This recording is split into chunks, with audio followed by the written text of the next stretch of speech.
Hi, I'm Adam. And I'm Rob. And welcome to episode 40 of the Stream Bucket Podcast. Yes, episode 40. What a time. What a time to be alive. What a time to be alive. May you live in interesting times. That's really bit us in the arse, isn't it? It has bitten in us, in artist us. It's taken away my ability to speak. Oh no, your tongue's swollen.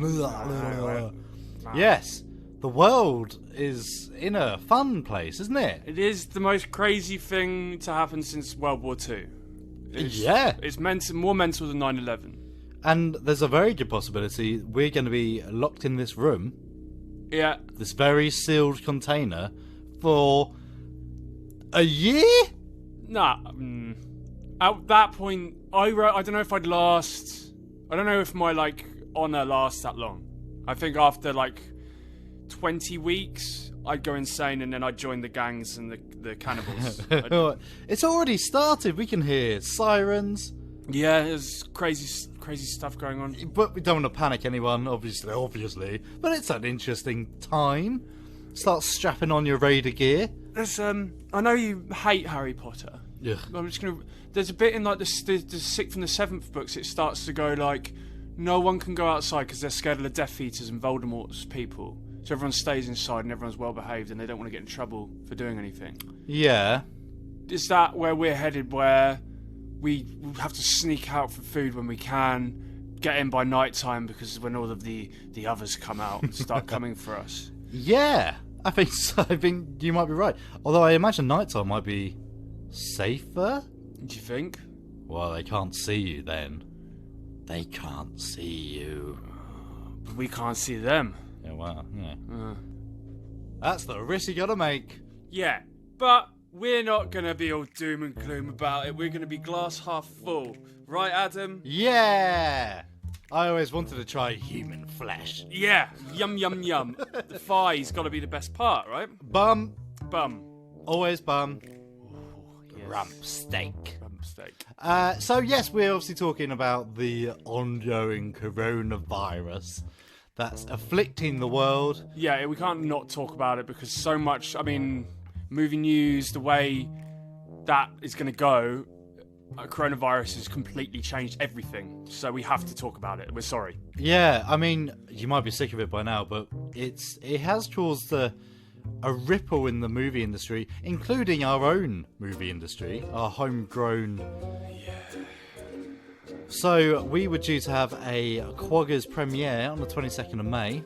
At the Queen Mother Theatre in Hitchin. And for no fault to them or anyone, it's been cancelled. Well, postponed. Yeah. Cancelled is probably a bit too harsh to say. It will happen eventually, but yeah, not as we predicted. Yeah, so what I would say at the time being is keep your eyes on our social media outlets because there might be something being done. Yeah, we're working on some ideas to get it out there. Because I think it's ready now. It's ready. And it needs to be seen now. We've been talking about it since more or less the beginning of our time broadcasting to you guys. So yeah, you're probably right. Yeah, I think maybe we're not going to make you wait that much longer.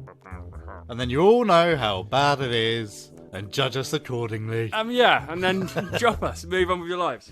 Yes. But anyway, yeah, so we've got a few things lined up. The main undoomy gloomy thing is, of course, your film pick. Yes. So last time Rob picked the random word challenge. Yeah. So you went away and you picked. I picked Rat Race. Yeah. 2001. 2001. I picked it because, and it's a Zucker Brothers movie. Yeah, actually, completely didn't realise that. And I was thinking of challenge movies like Battle Royale and Hunger Games are a bit challengey, but they're also just Blair. Yes. Rat Race is a fun film with a horde of A-list wonders, and I thought this might be something a bit brighter in this time of darkness. It's a film I hold quite close to my heart. Yeah, me too. So, yeah, and luckily I had it on VHS. A rare treat. We got to watch VHS. Other than that, we'll get onto that later. Have you been watching anything else? I took people, yourself included, Charlie Brooker, my friend Steve, have been trying to get me to watch The Wire for years and years and years. And finally, I got into it, and it's absolutely incredible so far.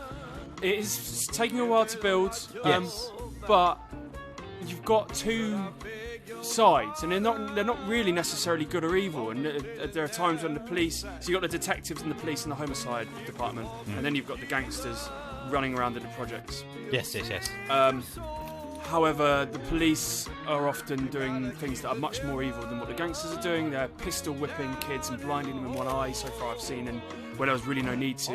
Where you've got the gangsters, one of them who's got a quite checkered and dark past, is actually trying to encourage and educate fellow drug pushers that they don't have to be really nasty to the meth heads who are picking up on them. They can actually treat them like human beings instead of like, pieces of trash. So it has so many levels to it. I'm so excited for you to get into the series proper. I cannot wait. When it really kickstarts. Oh. No, it's fantastic. And You're going to have a whistle tune in your head. I'm going to hear you whistling. Really? It's going to give me shivers. Oh, I yes. guarantee it. It's got just the right level of swearing. It's got the right balance of characters and grittiness and humour. It's very funny. It is very funny. That's one of my favourite catchphrases is from The Wire. Oh, yeah? Which I can't possibly say on there. Okay. What the did I do? Have you come across that? No. Okay. Alright. Main character always gets the blame, and his response is, "What did I do?" I love it. I love it. Looking forward to hearing more. I might have to borrow. Have you got all of them? I've got all of them for £15. I might have to borrow the second series because No. I can't remember if I saw it or not. No problem. Not the whole way through, anyway. Yeah, cool, nice. What about you, mate? What have you been watching, or what have you been playing, more like? Well. I did manage to get to the cinemas before they all shut down. Right. Just a note as well, for the show, the reviews that were going to be in this show are not the films I was going to review, because they're a bit old and out of date now, but they were the only films I managed to get to see, so they are going to be there. Right. In this show. But, yes, what have I been doing? I've been playing Doom Eternal. So you've been harping on about this release for months and months. I realised I pre-ordered it a year ago. Holy crap. I didn't even know you could do that. Well, it got pushed back. I think it was supposed to come out around Halloween? Right, okay. Last year? So, yeah, now it's just come out. Oh. Yeah? Oh. It's so good. I mean, it's very fast-paced. I've got it on quite a high difficulty setting, just saying. Because I'm extreme. And the difficulty curve is quite bad. Right. I was stuck on the same bit for ages, but now I've got past it. Oh, it's so good. Fantastic. Well, that's very... It's so violent and exciting and metally and bloody and also it's got a weird thing because it throws you into the story halfway through. Right. So the main action's already happened. You're now cleaning up. Oh, really? That's pretty cool. You turn up and there's ruins and burning and lava and hell. Hell has come to Earth. And then you just look down a ravine and you see like a giant mech suit that's been deactivated during the process of stabbing a giant demon in the heart. And you look at these things and you go, oh my god. That's sick. It's really, visually it's really interesting. I was going to say, that picture you sent me, the colours look so 90s colour sort of tinged. Oh yeah. Very vibrant purples and things like that. I was a bit worried it was taking itself too seriously until I unlocked an area in my... You've got like a space station that's in orbit of Earth, and this is your base. They call it the Fortress of Doom. Anyway, it was taking it also really seriously, and then it opened a new thing, and it's the Doomslayer's Nerd Chasm. What? So it's all really like a cathedral, and it's all really important and blah. But then you go into this one room, and it's full of comics. It's full of pun-titled magazines and books. It's got guitars up on the wall in different sort of demon shapes. It's got a 90s computer where presumably you can play Doom, the original one, when you've unlocked so many things. Oh. It's got toys. It's so like it's just really empty pizza boxes. Oh, amazing. It's like oh okay. It's a nerd. I'm playing a nerd, and it's just quite funny. And stupid things like when you kill a baddie, glory kill, you do something ridiculous, and that gives you health. And one of the glory kills, one of the easiest glory kills to the easiest villain, you just bonk it on top of the head, and its head goes into its chest. Amazing. And makes us a really satisfying. I can't even do the noise actually. Like a pop. Brilliant. Yeah, it's awesome. And there's one bit where you pull the eyeball out of the demon, and it goes. Amazing. And also, interestingly, it reminds me of Quaggers. What? There's means when you go into A film? Yeah, you go into like a flesh cave, and it's all fleshy and bulbous and got boils and stuff, and the floor's covered in purple slime, and there's tentacles. That's amazing. So we're obviously tapped into the same resource here. It's quite interesting. But yes, love it. Doom Eternal's awesome. Alright, cool. Well, glad you're enjoying it. Yes. Should we get on with it? Yeah, we've been talking for ages. Cool. Green Bucket, Adam and Rob. Hello, good evening, and remain indoors. This is the quiz broadcast, coming to you every Friday, the same day as your food parcels. So chow down on a protein fudge, take whatever injections are recommended in your sector, and prepare to enjoy the show.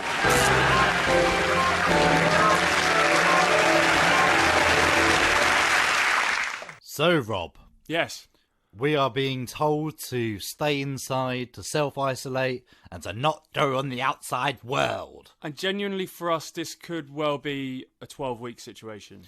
Yeah, we've got vulnerable people in the Hollow Manor. Yeah, so we need to look after them, and that means we've got to be responsible. Yes, responsible. That's an interesting term, isn't it? Very, very responsible. Not doing anything. Not going to the pub or No. hanging around with friends. No. Can't do that anymore.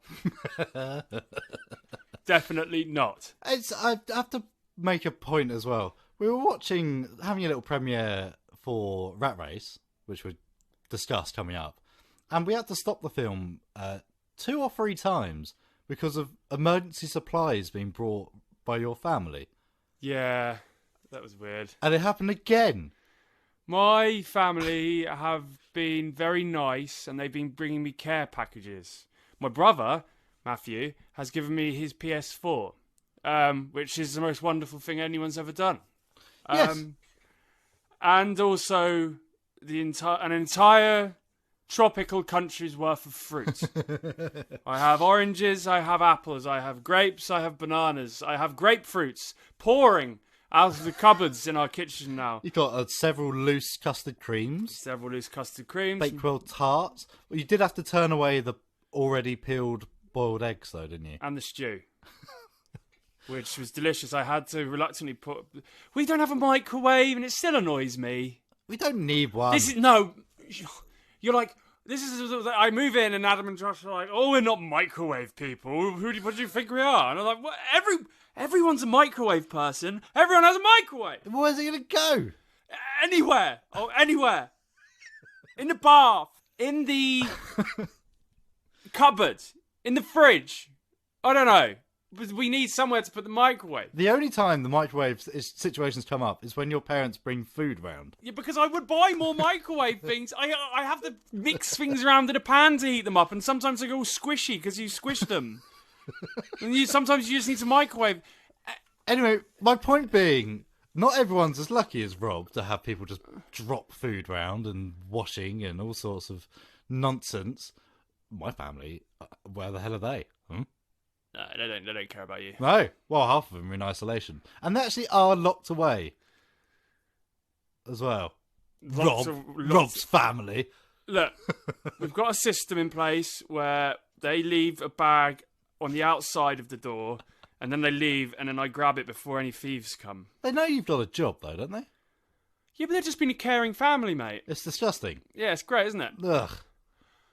Anyway, we want you guys. We're creatives and all that. We can sometimes, if we really put our minds to it, we can transport our brains to a place that helps us pass the time lucratively.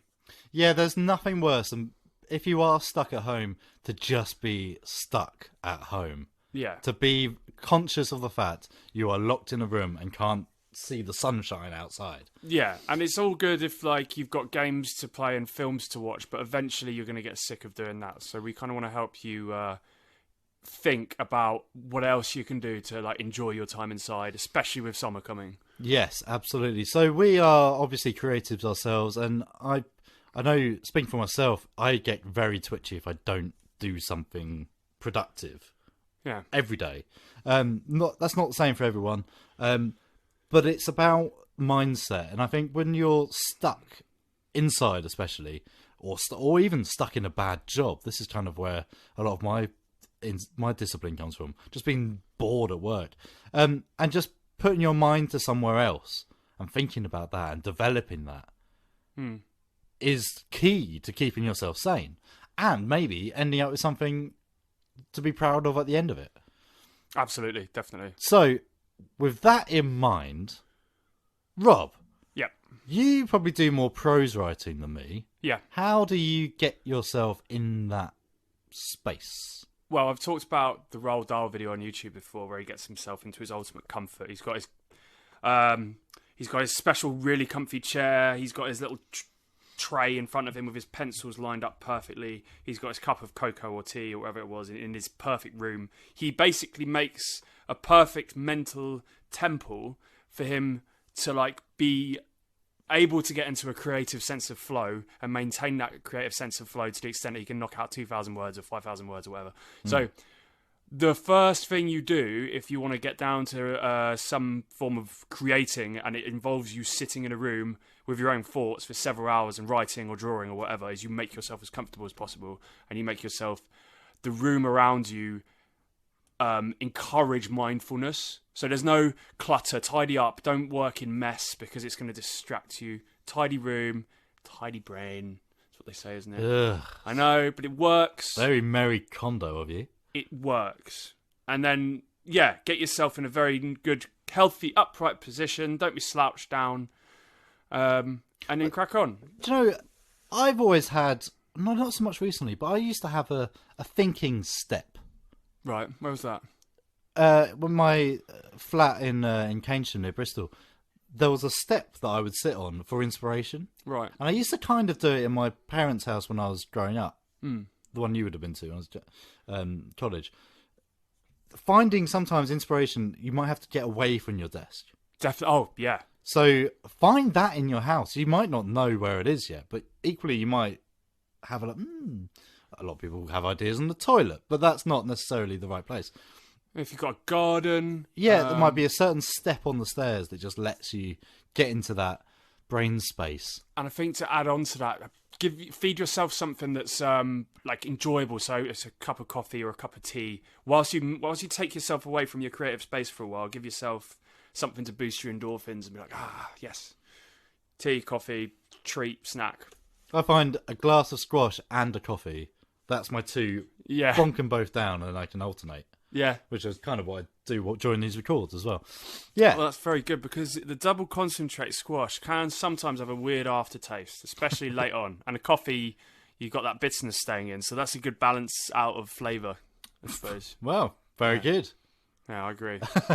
The other thing as well is don't go mental. If you want to start creating something or being creative, don't rush it.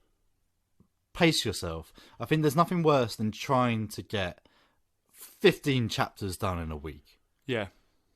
This is advice from a writer, video game reviewer that I follow, Yahtzee Croshaw, and also Dan Harmon from Community and Rick and Morty fame. Do a page a day. Do something. If you do a page a day, no more, no less. If you're desperate to do 2 pages, just do 1 page, because that desperation's going to hang on to the next day when you might be less energetic. That's hard though.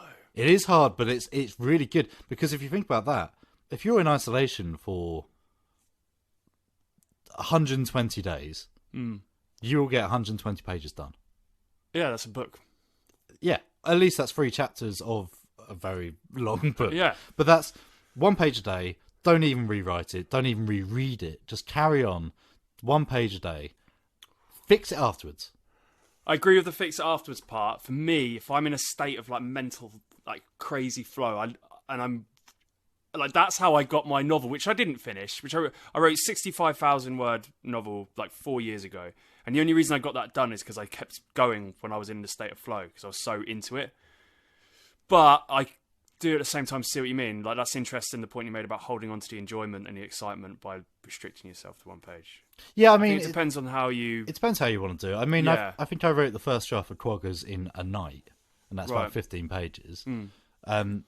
Because it was just in my head all ready to go. Yeah. But if you're starting fresh, Right. page a day, just do one page, just chaw through it. And I know people who have wanted to write a book for years and decades, my mum's included. This is the time to do it. Just do a page a day. Yeah. Just get it done. And if you need to flow, then flow. I mean, don't restrict yourself. But that is advice, and it is advice that works. Yeah, definitely. So, yes. What will you be doing if you're isolated? What's your top project in your head? Me, I'm gonna renew that bloody Microsoft Word subscription, and I'm gonna get down and write another novel. Oh, I'm gonna start another one. But at the same time, here's 3 things I want to do. 2 for me, 1 definitely for us, is I want to write a novel, I want to write a short film, and I want to create some films. okay, cool. Those are the 3 things that I want to be doing during our isolation period. Yes. Novel, short film, writing a short film, and creating some short films. Yes. 3 of us collectively, 2 of us, whatever. Yeah. What about you, mate? I am going to finish my Ruddy game, my top secret game that I've been working on. It's on the final stages now. It's just a case of sitting down and doing it. I have been doing 1 page a day, and it's got me over a hump. Nice. So now I'm on the home stretch now. So yes, getting that finished, and probably try and find some artists to finish it up as well. Some short films would be nice. I'm going to have a plug away at some comic writing as well.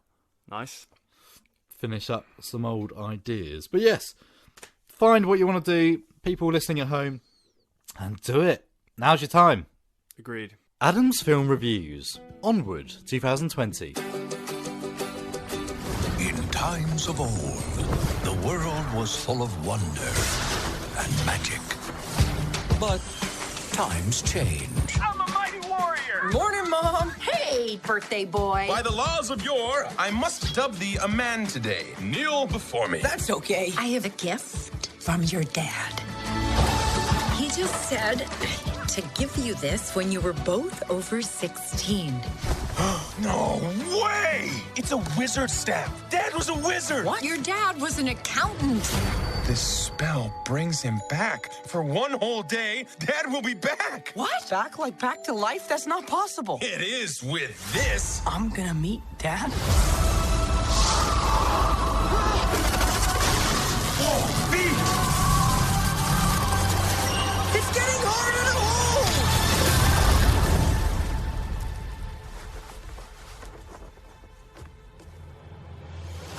Ah, he's just legs. I definitely remember Dad having a top part. Oh, what did I do? Hi. Now, I don't know about you, but even in a period of blanket news coverage about one very specific thing, I find it weird to think that I didn't have a single clue what Onward was. I hadn't even heard of it. That is until I stood outside the cinema, saw the poster and thought, what the hell. It'll kill 2 hours. Hardly the sort of thing I would have expected to say about the latest family-friendly Pixar film. The very same studio behind all the greatest, the most challenging tearjerker films out there. And yet, here I am. Without a single clue what to expect, I took my seat in a near-empty cinema and watched Onward. And it was awesome. Directed by Monsters University's Dan Scanlon, Onward introduces us to a world inhabited by mythical creatures of magic and adventure. Well, sort of.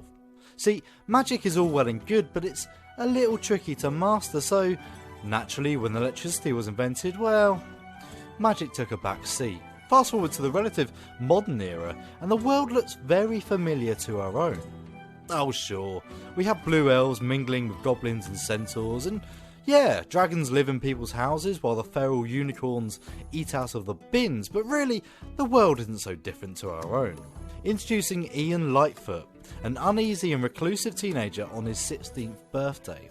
He lives with his mother Laurel and older brother Barley in the town of New Mushroomton, along with their mum's new centaur boyfriend, Colt Bronco. See, Ian and Barley's father died when Ian was just a baby, leaving Barley with only a handful of memories of him. But all is not lost.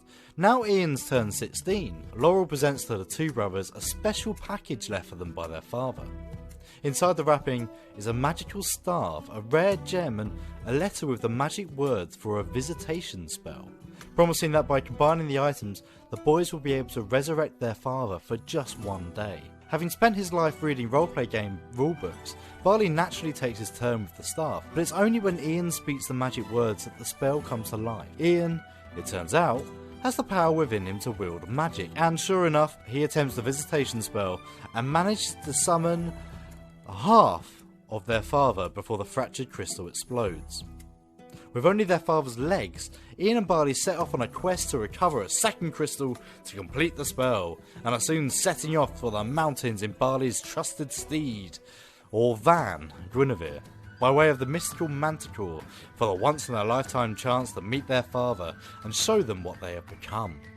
What follows is a suburban fantasy adventure with some extremely funny takes on the classic D&D formula.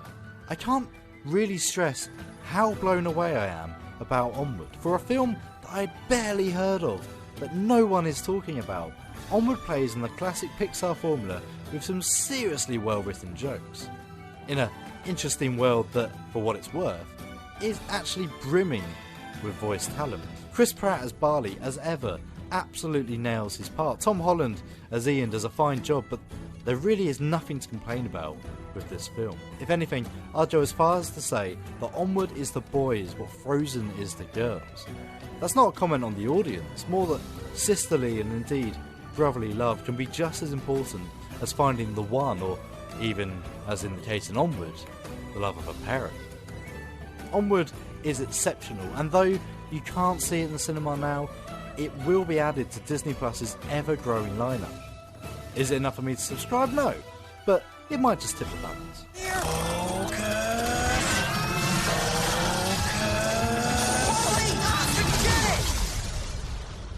It worked! The can is huge! And the van is huge! And you're... Oh no.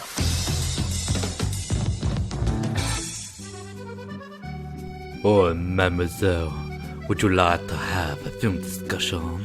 Oh, yes, monsieur. I'd love to have an in-depth film discussion with you, like I do on Screen Bucket. 6 strangers are about to be given $2 million. The chance of a lifetime. First one there keeps it all. It's like a race? He said race. By land. Taxi!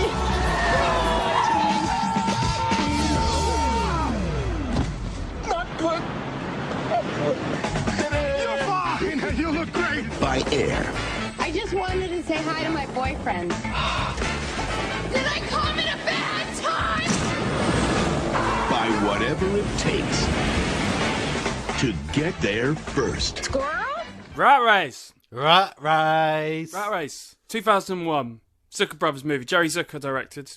I remember watching this at the cinema, actually. This was one of the movies that certain films stick out to you from the past. You remember seeing at the cinema. Yeah. I'm not sure if I did see it at the cinema, but I remember people coming into school and talking about how amazing it was. And how funny it was. It was one of definitely...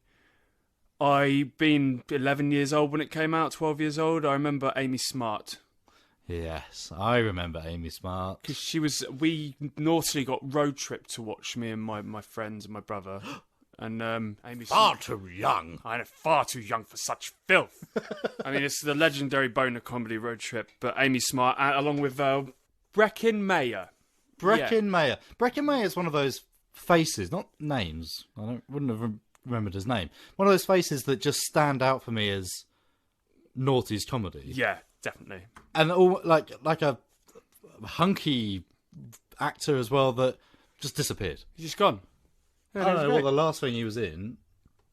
who knows? Oh, look at that. That's definitely a Comic-Con looking panel there. That's something. What's he done? Did that say Escape from LA? What? Oh, he was a surfer in Escape from LA. Wow. No way. Garfield, he was in. Oh, of course, he was Garfield's it was John. owner. Yeah. Oh.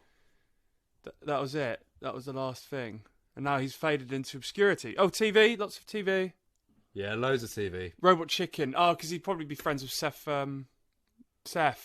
Green. Seth Green. Seth Green. Yeah, that makes sense. Because they're in the movie together. Because they're in Rat Race. Back to Rat Race. Yeah. Yeah, this is going very well. Fantastically. Adam, how does Rat Race begin? Okay, so you've got loads of people. You've got a massive ensemble cast. The film begins in a casino in Vegas. But what happens before that? The world's longest... Oh, the world's longest intro. Yeah. The longest... Part seemed to be inspired by, like, Terry Gilliam's Monty Python animations. Like, the film itself was actually inspired by It's a Mad, Mad, Mad, Mad, Mad World. Right. Have you seen that? No. Similar sort of farcical race for money. Great. And I think some of the animation probably was inspired by that as well, although the film itself is very different.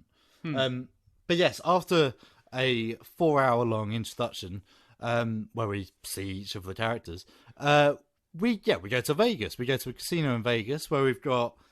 Hang on. Let's try and remember all of them. So, we've got an Italian tourist, played by Rowan Atkinson. We've got Whoopi Goldberg playing sort of estranged mum who's meeting her daughter for the first time. After she gave her up for adoption straight away.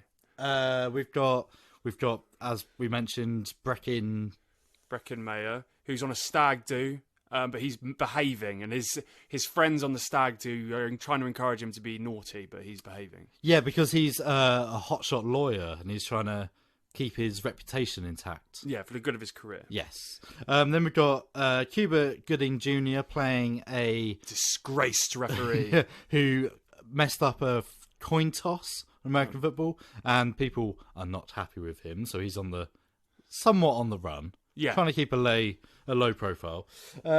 We've got Seth Green and his friend Vince. Oh, I need to look at the thing. Yes, brother Vince Vuloff. Yeah. Playing the Cody brothers, who are con men. Yeah, they're not very well to do. Vince is he's got the tongue piercing and the infected tongue, and so he can't speak properly. He's done his own piercing. Yeah, so they've got a very funny double act going on where he's going, and he's, as I said in the screening, somewhat reminds me of Han Solo and Chewbacca, in the sense that you've got a sort of crafty con man and his incomprehensible friend. We've got the Pear family. Yes, this is the Jewish family. Yes, with John Lovitz playing the dad, who's the main character we follow from that family. Yeah. He's a kind of opportunistic, bad husband. Yeah, who's desperate to go gamble. The only reason they've diverted to Las Vegas for their once-in-a-lifetime holiday is so that he can sneak into the casino. Yes. Definitely. Okay, so they're all in different places in the hotel, in the casino. And while they're there, they each, at some point, play a one-armed bandit. And they win a gold coin, which tells them to go to customer services. So each of them, along the way, win this coin and go to customer services and get directed to a buffet in a high-class suite, where they meet Donald Sinclair, played by John Cleese. Oh, this is my favourite trivia we've ever learnt off of IMDb. Where did they find the name Donald Sinclair from, Adam? Well, people may know that Fawlty Towers, starring John Cleese, was inspired by a real-life man. When the Pythons were in Torquay, they had this nightmare hotel manager in a nightmare hotel. And the name of that nightmare hotel manager that inspired Basil Fawlty was Donald Sinclair. Amazing. How cool's that? So I don't know if John Cleese had involvement in the writing. That's just amazing. Incredible. Really cool. So anyway, yes, Donald Sinclair is an eccentric businessman. He's madly wealthy, and he has a group of businessmen from around the world who he's trying to entertain. And he's developed the best idea in the world. A horse race with people. Yes. People who can cheat, who can play by their own rules, betray each other. The most entertaining thing in the world. Yeah. And he's quite right. It sounds like a great idea. So each of the people who receive their token is a competitor in a race for $2 million. Yeah, they have to make their way from Las Vegas to Silver City, New Mexico by any means necessary. In the station is a locker, which they can open with the key. Inside the locker is a duffel bag. Inside the duffel bag is $2 million. Absolutely. And meanwhile, Donald Sinclair rakes in the money from all the bets placed on the competitors by the wealthy business people. Yeah. Genius. Fantastic. So we have this great scene where he's trying to get them to go. There's only one rule. Are you ready?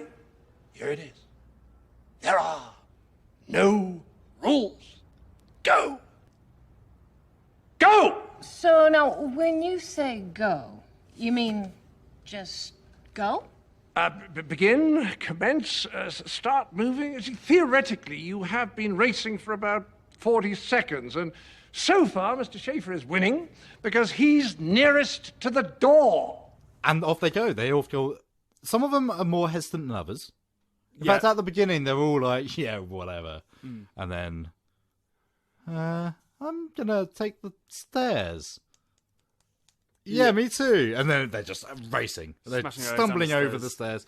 Yes. Very, very good start to a farce of a film that is amazing.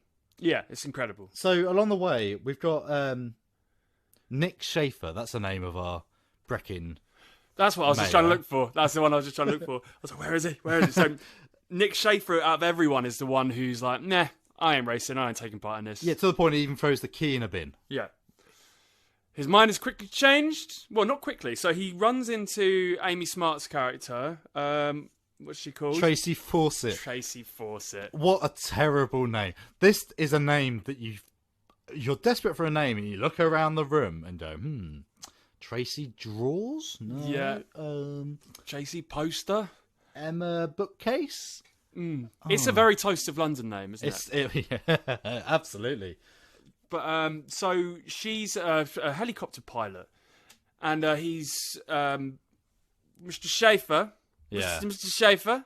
He gets talking to her, and he learns that she's the only one who can fly because the systems go down. Well, yes, but why are the systems down? Because of the brothers. So everyone, basically all the people competing have the same idea. They get on the plane. We've got to go on the plane. We've got to go to New Mexico. The Cody brothers are unable to get a ticket, so they decide that if they can't get on a plane, no one's getting on a plane. So there's this big, what do you even call that thing? It's a radar thing. Dish. Dish thing. Spinny radar dish. That obviously tells the planes what's going on with the flights, when to land and when to take off. They decide to hijack every single flight going in and out of the airport by tying their car to the radar itself, to the dish itself. Well, the idea is to pull it down. Yeah. Reverse the car, pull it down. Yeah. What happens? Instead, the opposite happens, and the spinning dish pulls the car up the tower. Whilst Mr. Bad Tongue... Yes, Blaine Bad Tongue is still up there. And then the car is pulled up steadily closer and closer towards him with a screaming Seth Green. This was our first laugh out loud moment. Yeah. It was notable because it's steadily funny. And then just hysterical laugh out loud funny. Yeah. They're screaming, the physical acting is incredible. It's amazing. And apparently all of these really happened. Yeah. There's no trickery on these shots. Well, that's the thing. Later on in the film, there's the scene where a man who's cons them and taken their key, has the key, he steals a hot air balloon. This is how ridiculous this film is. He steals a hot air balloon, lifts off into the sky, they chase him through a farm field full of cows, and at one point, Seth Green is running away from the car, which has been driven by someone stuck in the seat, a stuntman stuck in, sewn into the seat, with Blaine hanging on the front. And that wasn't trickery. This was what 2001 was like. It was like the Wild West. He's running. That actually happened. He was running away from that car. If he tripped over, Yeah. it's up to that stuntman to brake as fast as he could because he just ran him over. And the stuntman instantly could barely see. Yeah. Amazing. Yeah. The film is insane. As we see, each of the characters kind of... I think from the airport, they all go their own way. Yeah. But then they start tying back in later on. So, Cuba Gooding Jr. is a disgraced ref. He ruined a taxi driver. So he gets in a taxi. Yeah. He's off on his way. Taxi driver... To the airport, in fact. When he realises the flights aren't going on, he gets back in the taxi. Taxi driver recognises him as the ref, so drives him into the desert and leaves him there. Minus his clothes and his shoes. He's only got a shirt, a vest, and some boxers. Absolutely. So he ends up, because he ties them to his... He takes his shirt and ties them around his feet so he can walk across the desert. He eventually finds his way to a service station where he finds a coach full of I Love Lucy fans. This is Owen. He's our new driver. Everyone say hello. Our next stop is the 3rd annual I Love Lucy convention in Santa Fe, New Mexico. What do you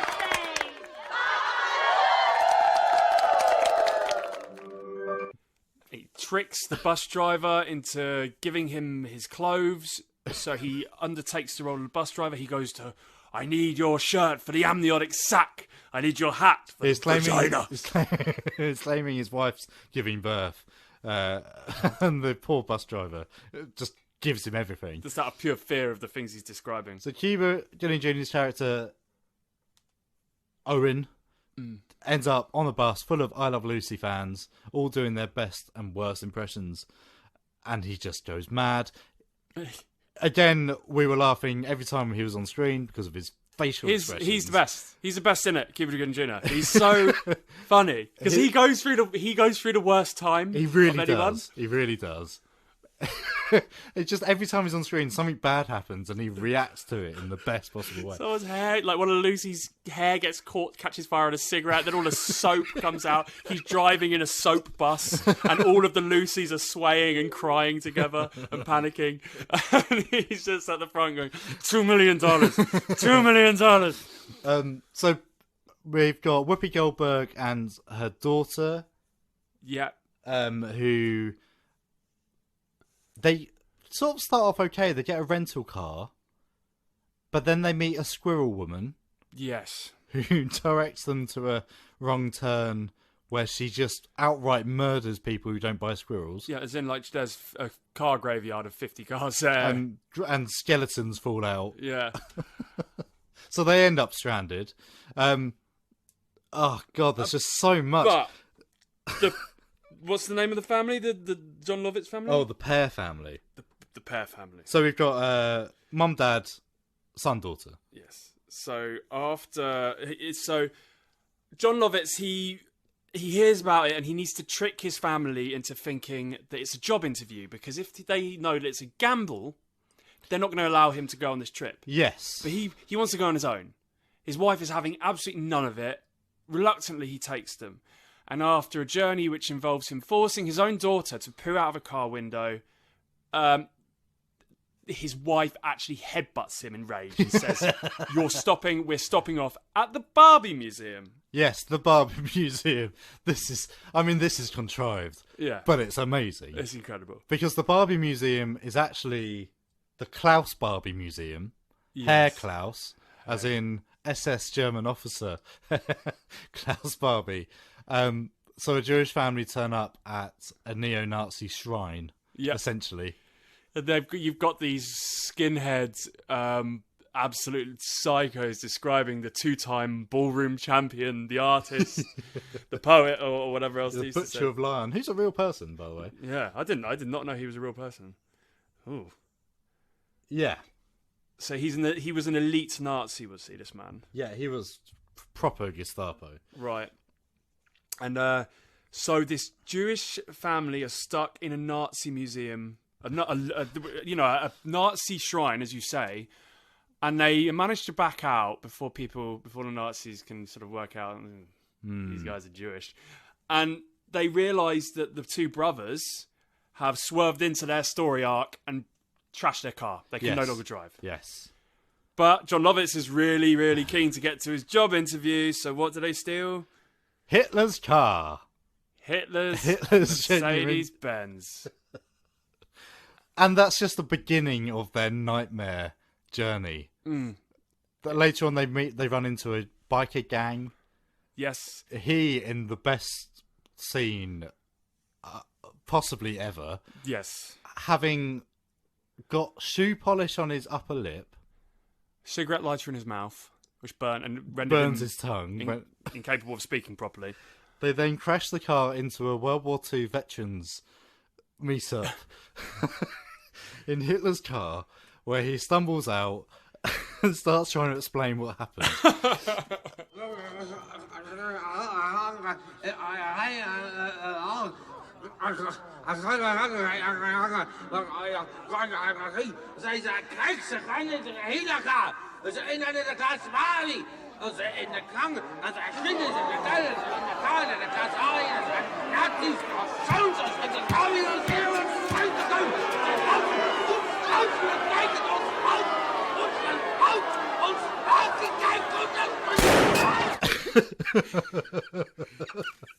It's the scene, to think how someone wrote that scene. I can't even begin. He's exclaiming, he's waving his arms around, he's yelling, but all he can say is Hitler's actual strength of the Reich arm movements. Oh, it's so fun. And then someone's trying to shoot him. Oh God. Absolute genius. Yeah.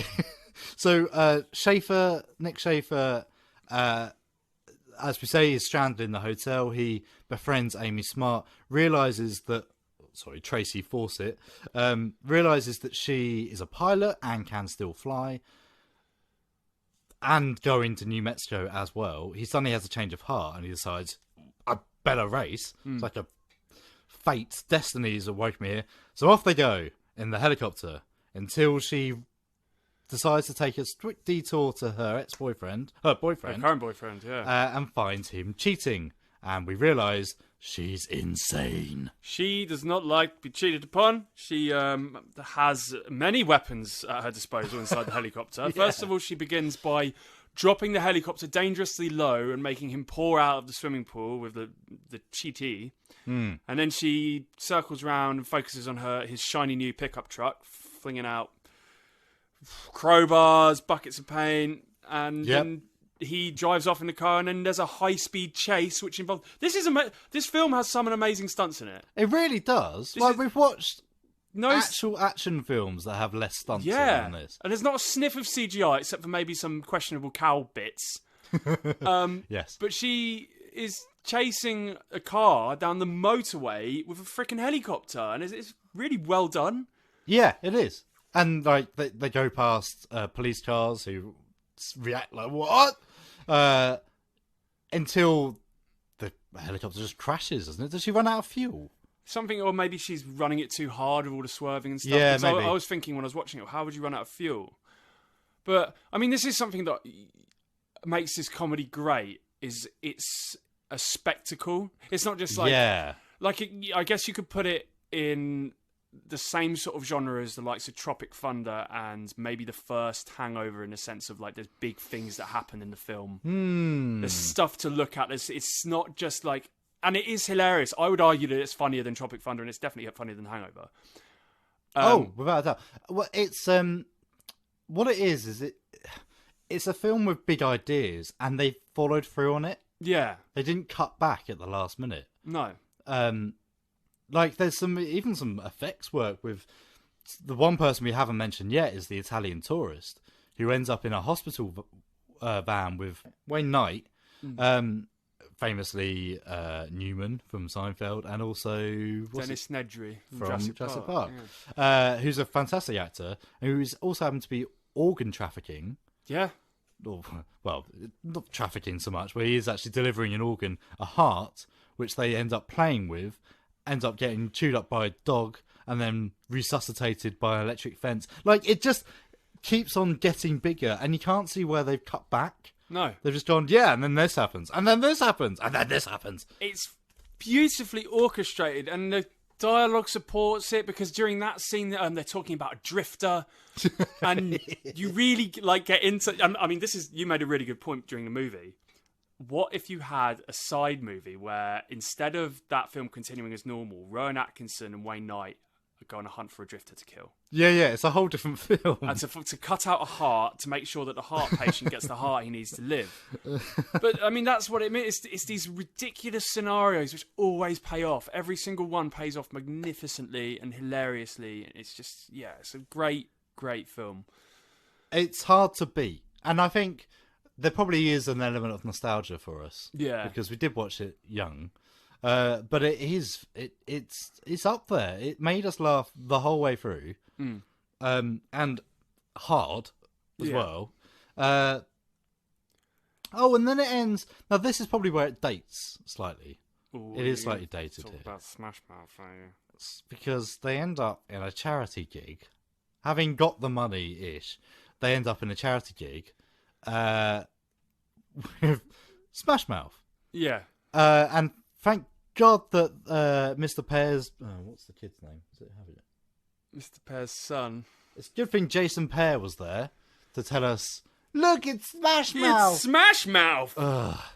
And we have Smash Mouth there. Smash Mouth, of course, most people know because they've been memed to death by Shrek fans. But at the same time, what? Yeah, why? Why was Smash Mouth? And with that one song, which everyone... Yeah, that one, literally that one song. That one song that most people associate with Shrek, but I always think that's Rat Race. It's pegged with me. Really? I think maybe even Rat Race a bit more so, because they're so... Their presence in the film is just weird. It's really weird. And the whole ending's a little bit weird. You said, actually, at the end, you didn't even like that ending. I didn't. I enjoyed it this time, and I think I'll take it as it is going forward next time I watch it. But I would like to see an ending where maybe someone won, or maybe they did ride off in the bus and split the money altogether, or maybe they found a way to get more money off of Donald Sinclair, but they kept it. My greed kicked in, because whereas some of them are fine, like Whoopi Goldberg's daughter has got her own private jet. Most of them are loaded. They've got good jobs. Well, except for, John Lovett's family are poor. This is the only horror they can afford. And the so are the Cody brothers.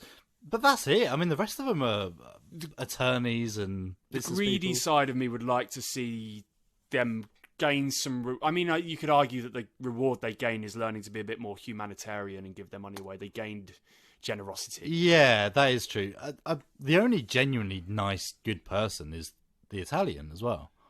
He's the only one who's actually not a selfish git. Yeah, he's just full of joy and happiness. That's literally... So, really, he probably deserved the win. Or, you'd put an Italian job. And what's that? Well, in what way? You end up on a bus that's teetering over a cliff. Yes, that would be brilliant. If the Italian job hadn't done that, that would be the perfect ending for that film. It would. I suppose you could do something like it. Yeah. Like, one of them has the money and he's going to throw it away because it's dirty or something. And then, this is the Lockstock ending. Yeah. Just as he's about to tip it into the river, he gets a phone call. And it's like, ooh. And then the film ends there. Done. I'll just have them all happily throwing their money around, and Donald Sinclair gets attacked by... because they're like, no one won. What do you mean? Why didn't the bet's off? All the bets are off, surely. And then, it could all go into chaotic mode. Yes. You also made a good point that Donald Sinclair at the end of the film gets punished a bit too much. Yes, he does. Because he does put on a pretty irresponsible bet for everyone, but he hasn't really done anything. He's given a load of people an opportunity to win $2 million with the odds of 1 in 6. I would do that in a heartbeat. Yeah, me too. If you got invited to an eccentric millionaire's penthouse and he said, "Go, here's where it is, here's the key," I'd be like, "Yes, please, thank you." Yeah. No, you're right. 2 million, or in this day and age, I guess it'd be 2 million quid, whatever. Like, yeah.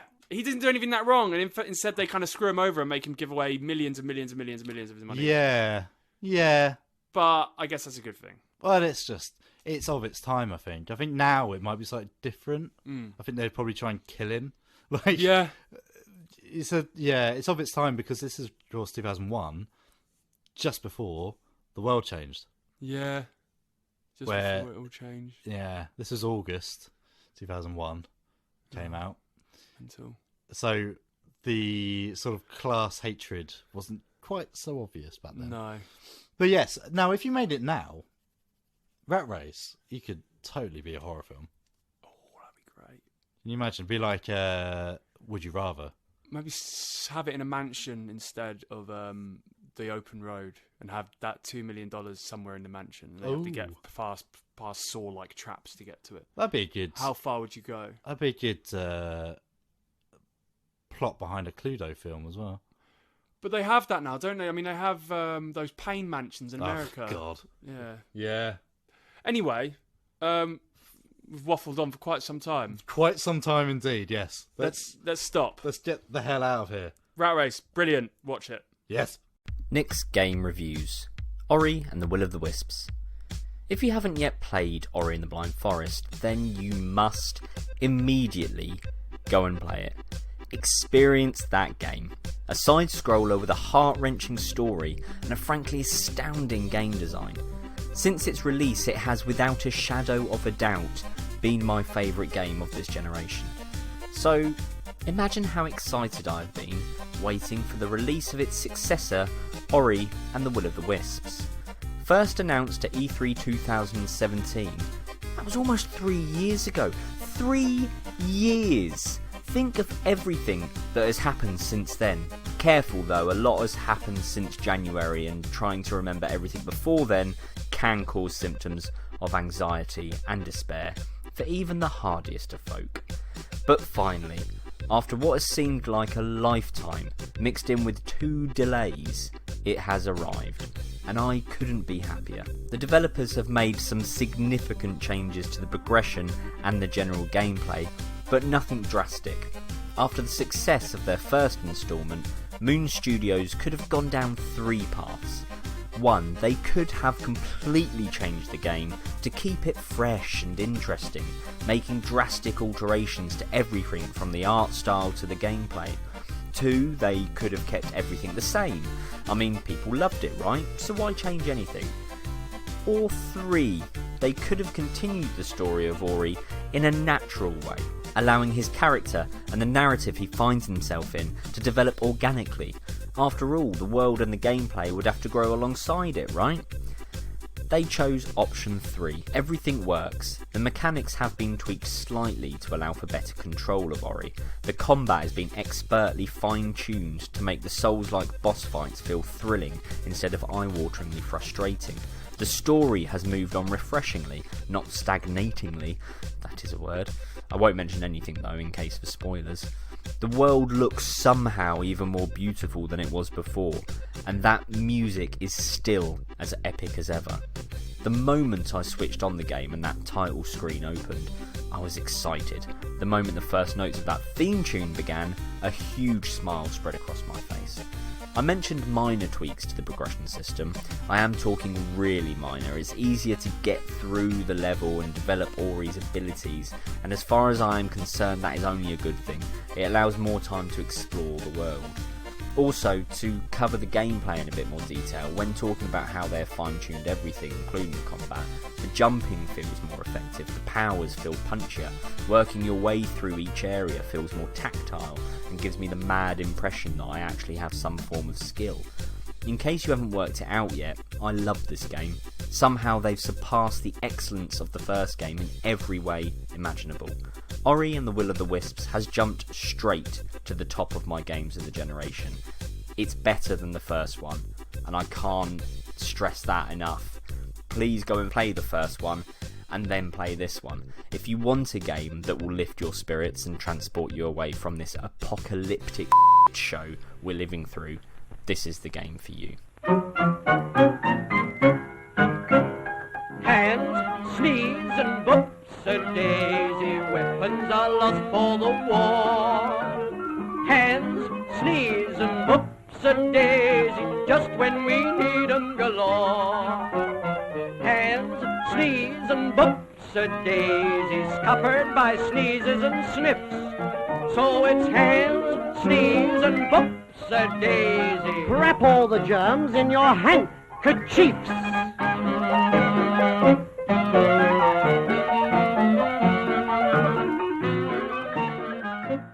Welcome to Fortnite Schmortnight. I don't know, this is a coronavirus edition, I do apologise for that, but that's what's going on. Things have been stopped because of this virus. Yes. On with the show. Arnold Schwarzenegger has encouraged isolation and social distancing from the comfort of his jacuzzi. Now, in a video that features the Governator lighting up a stogie and fanning himself in a bubbling hot tub, Arnold warns especially spring breakers to get their act together and stay home. He even tops off the video with, "Put that cookie down." Just remember, stay at home, don't go to crowds. Put that cookie down. If that was any other celebrity telling me to do that from the comfort of their jacuzzi, I'd be like, it's alright for you to say whilst I'm stuck in my tiny room. Well, in yes. In your mansion, in your jacuzzi, smoking your cigar outside with your sunglasses on, in your hot and lovely place. But because it's Arnie, don't mind. Really? Yes. Oh, that's good. Okay. I like him.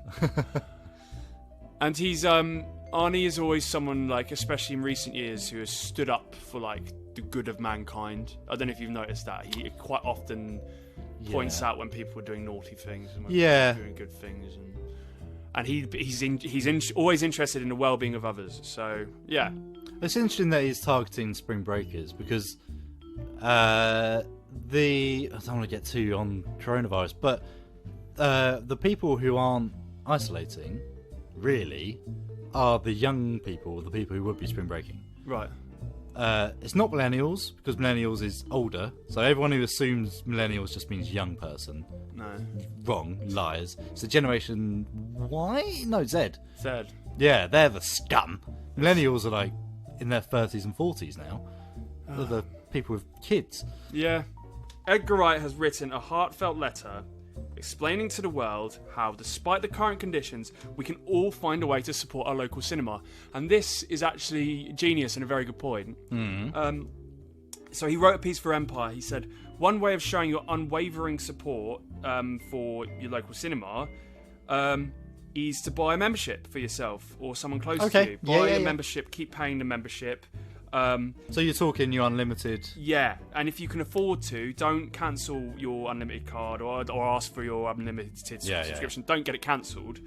You know, you might not be able to go back to the cinema in the coming months, but you'll feel better for having helped now than if you later found your sort of local church of cinema had been forced to close for good. That's his words. Okay. So that's a very good point. I know, you know, it's a shame we can't support the more independent ones like the Broadway in such a way. I don't know if they've got... I don't think they have a membership, but I'll tell you what, who does have a membership, and I would recommend anyone who can get to London to sign up and help support them, is the Prince Charles Cinema. The Prince Charles Cinema is essentially my church. It is everything I always wanted in a cinema. I wish I could go more often, but travel's an issue. But I have a lifetime membership there. People should get a membership there. Give them money, because they're in Leicester Square. They are quite small. They're going to need our support.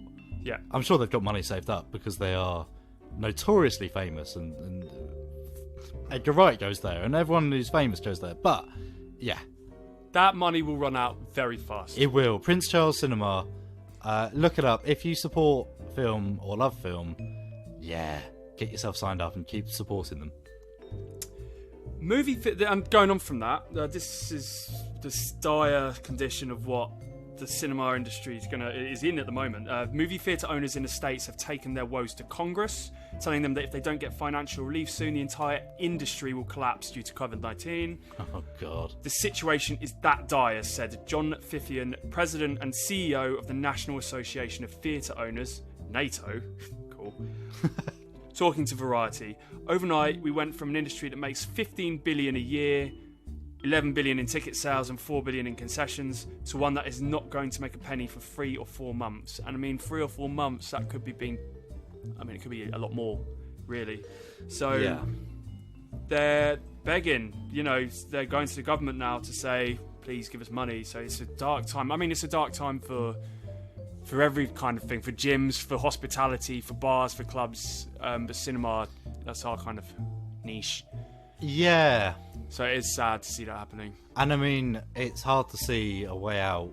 If they don't get support, it's literally just going to be Netflix and Disney Plus. I mean, how devastating would it be if this killed off the cinema for good? I mean, it might.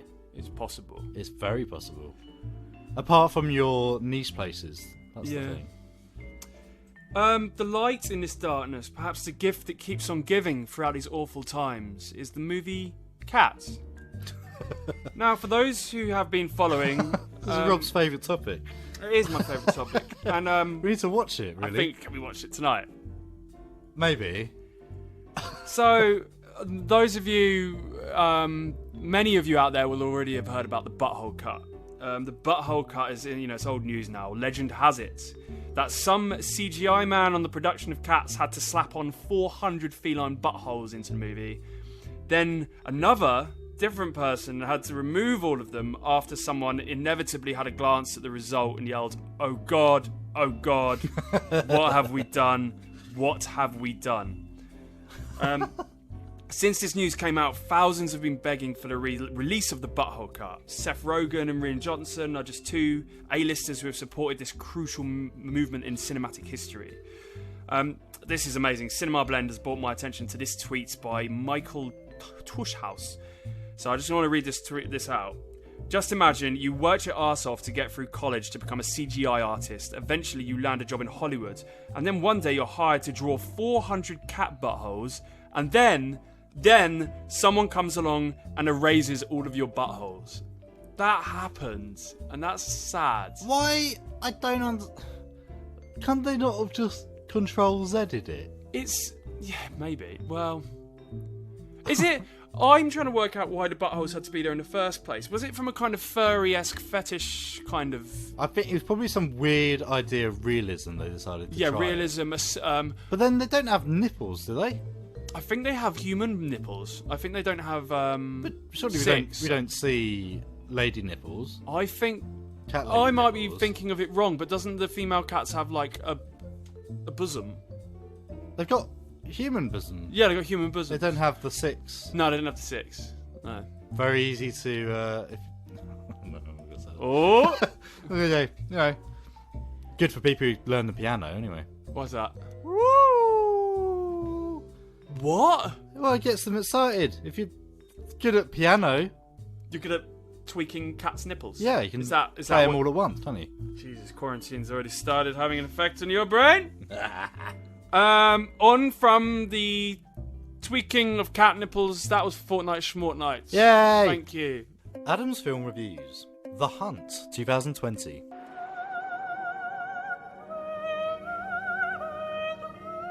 Sir, how about a glass of champagne? Perfect.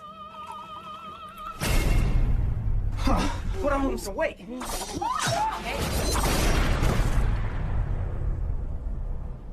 Put him in the back with the rest.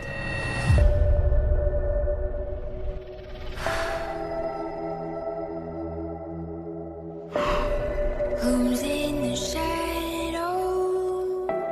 Who's ready to play? Are we the hunter? What is all of this? Or are we the prey? Oh, I can't use that. Just point and shoot. Everybody get down! I know what this is. It's Manorgate. Every year, these rich elites kidnap a bunch of normal folks like us. Where'd they get you from? Wyoming. Orlando. Mississippi. This is a real thing. You're hunting human beings for sport. Then you're not human beings. The Blumhouse Jamboree continues this week with another vague thriller in the form of The Hunt. Directed by Craig Zobel, no me neither, and written by Nick Cousy and Damon Lindelof. Well, that explains it. Posed as a satire of the divide between left and right politics in America, The Hunt falls well short of the mark, despite some faintly funny lines and a smattering of decent action here and there. The story begins with a group of 12 strangers being dropped off in the middle of nowhere by a group of elitist champagne-swilling tycoons. Each of those who have been dropped off have no idea where they are or how they got there. All they know is they've been kidnapped, they're gagged, and they're in the middle of nowhere. It doesn't take long before the group find themselves huddled around a crate left in the middle of a clearing. Despite warnings, one of the strangers manages to pry the crate open, revealing guns. Lots of guns. As the strangers rush to arm themselves, they quickly become under attack from an unseen enemy, and we watch as the people fall one by one in a series of darkly comic, ultra-violent ways. As the survivors try to escape, the net widens, and we're soon introduced to the aloof and deadly Crystal, played by Betty Gilpin, whose sharp wit and ability allows her to survive. But as she gets closer to escaping, she begins to fight back, but as Crystal squares up against her unknown assailants, we begin to wonder why these individuals would be chosen, and, more importantly of all, we wonder who's going to survive the Battle Royale. The hunt seems like a good idea, it really does, like the Hunger Games but with grown-ups, or the Purge but with grown-ups. It really has everything you need for a satirical story posing opposite political ideals against each other. But what it lacks is the subtlety. You can tell a satirical story without tearing quotes straight off of Twitter. You can pose questions of morality without forcing yourself down a path of two-dimensional characters. I swear you can. I've seen it. Sadly, The Hunt is a bit of a mess. Dark humour hits the spot here and there, but the moments that work are barely worth a chuckle between huge swathes of absolutely nothing. In fact, several of the jokes that were clearly hard-biting satire at the time of writing now feel outdated and cliché, with a lot of the action feeling underwhelming at best. Betty Gilpin's portrayal of Crystal feels charming, and though it may have been a deliberate choice, it left me wanting anyone, to take her share of the scene away. Thankfully, Hilary Swank playing Athena, the film's main antagonist, oozed with sinister charm, and the pair shared a genuinely awesome fight scene, though disappointingly bloodless. There isn't much more to say about The Hunt, it all just sort of happens. I didn't really care for either side, and by about halfway through, I just kind of wanted it to be all over. I'm gonna rip you to pieces. We'll see.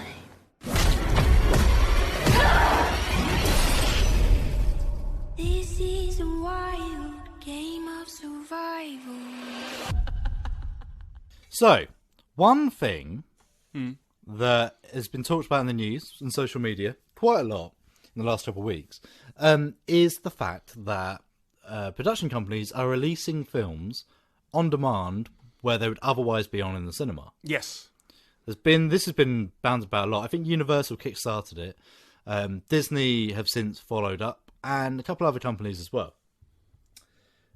But the interesting thing is, it's very hard to find where they are. Right. Because I keep hearing about all these films that are on demand. Sonic is one. I can't find that anywhere. Sonic will be out in a month, won't it? Right, okay. So, Universal and Blumhouse, they've got The Hunt, The Invisible Man. Right. And actually, surprisingly, no Fantasy Island.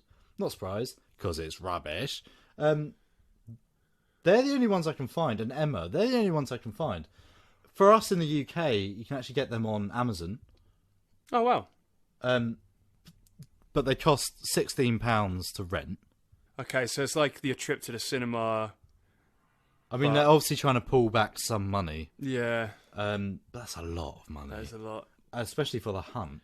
They should have gone for $9.99, maybe. Yeah. The Invisible Man, I mean, anyone who heard the review last time, oh, that's worth it. But still, that's the only ones I can find. I know Onward is due to be released in Disney Plus. Right. Which is out tomorrow, Tuesday the 24th. But it's very hard to find. It's a bit weird, really. It's like the rumour mill's just sparked up, and I can't actually find any evidence for it.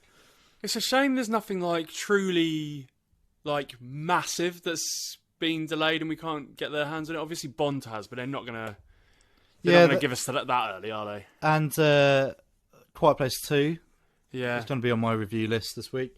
I suppose it's good that they're putting them back, because if there's anything to maybe revitalise people coming back to the cinema when it does, when all this does come to an end. I mean, that's true. We need some big blockbusters to drag people straight back. That might be the idea behind it, but obviously the stuff this is stuff that's already out or is tailing off anyway. Birds of Prey apparently is getting an early release. Bloodshot, that's going to be on my review list as well. But yeah, so I think take the news about this with a pinch of salt, because actually it's quite hard to find. I really had to do some digging. Not even iTunes or Apple TV have any of these. So we'll follow up on this next time, I think. Yeah. But yes. So if you can find anything that I can't, then do let us know. But anyway, yes. So that's the end of the show. We've waffled on another longer show today. But yes, it's the start of a new chapter. Don't think of it as misery. Think of it as the opportunity to write your book. Yeah. That's the moral of the story this time. Just think, you could use this time of solitude and incarceration to create the thing that makes you a multimillionaire. Yes, indeed. You never know. It can make you rich. Do it. Write. Be creative. Film if you can. Do whatever your heart desires within the confines of your prison. I mean, if you're not even that creative, learn to cook a new dish. Try something different. Yeah. Read a new book. Why not? Yeah, do that. So that's, yes. Oh no. Dude. I came on at once. Oh no. This is, next time we might be significantly less sane. So just be aware of that. This is the beginning of our quarantine. Yeah. I think if we do get quarantined, maybe we should do more regular shows. Yeah. We'll work something out. I think if we are stuck in here, it might be interesting to see a sort of daily breakdown of what is happening to us. I agree. By all means, keep on looking at our social media. There will be some big news regarding Quaggers soon. Oh, yes, indeed. So you can follow us at Screen_Bucket on Twitter.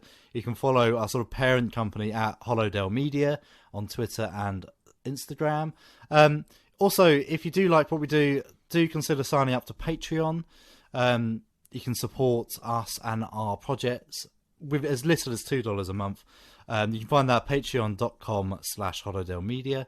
And if you're interested in getting some merchandise to, again, support us, do go to spreadshirt.com/holodellmedia. You can find all the links on our website at holodellmedia.co.uk. And that's about it. Yeah, stay safe, guys. Social distancing where possible, and yeah, hope you're well, keep well, blah blah blah. Okay, see you later, guys. Stay safe, and we'll see you in a fortnight. See you in a fortnight. Attackers can be stopped by removing the head or destroying the brain. I'll repeat that, by removing the head or destroying the brain.